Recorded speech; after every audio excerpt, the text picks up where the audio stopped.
സംസ്ഥാന കമ്മിറ്റിയിലേക്ക് പരിഗണിക്കാത്തതിൽ പരസ്യ പ്രതിഷേധം നടത്തിയ എ പത്മകുമാറിനെ തള്ളി CPIM സംസ്ഥാന സെക്രട്ടറി MV ഗോവിന്ദൻ. പാർട്ടിക്കകത്ത് പറയേണ്ട കാര്യങ്ങൾ എ പത്മകുമാർ പരസ്യമായി പറഞ്ഞു. സംസ്ഥാന സമിതിയിലെ നിയമനങ്ങൾ ബോധ്യപ്പെടാത്തവരെ പാർട്ടി ബോധ്യപ്പെടുത്തുമെന്ന് MV ഗോവിന്ദൻ പറഞ്ഞു. P. ജയരാജനെ സംസ്ഥാന സെക്രട്ടേറിയറ്റിൽ ഉൾപ്പെടുത്താത്തതിലെ വിവാദം സംബന്ധിച്ച ചോദ്യത്തിനായിരുന്നു MV ഗോവിന്ദന്റെ പ്രതികരണം. അദ്ദേഹത്തിന് അനുകൂലമായിട്ടല്ലോ പരിശോധന വരിക. പരിശോധിക്കുന്നതിന് അദ്ദേഹത്തിന് എങ്ങനെ അനുകൂലമാകുക? പാർട്ടിക്കകത്തും സംഘടനക്കകത്തും പറയേണ്ട കാര്യങ്ങൾ പരസ്യമായിട്ട് പറഞ്ഞു എന്നുള്ളത് പാർട്ടിക്കകത്ത് സംഘടനാപരമായ തെറ്റായ നിലപാടാണ്. ആ നിലപാട് സ്വീകരിച്ചവരാരൊക്കെയുണ്ടോ അവർക്കെല്ലാം എതിരായിട്ട് ശരിയായ സംഘടനാപരമായ നിലപാട് സ്വീകരിച്ചു പോകും പാർട്ടി. അത് ആര് എന്നുള്ള പ്രശ്നമൊന്നുമില്ല.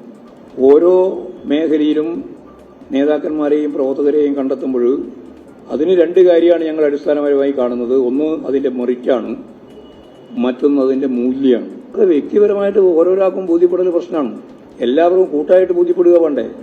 ചിലയാൾക്ക് ബോധ്യം ഉണ്ടാവില്ല. അത് ഉണ്ടാക്കും പോരെ. അങ്ങനെ ബോധ്യപ്പെടാത്തവരെ ബോധ്യപ്പെടുത്തിയല്ലേ വേണ്ടേ? അത് ഞങ്ങൾ ചെയ്യും.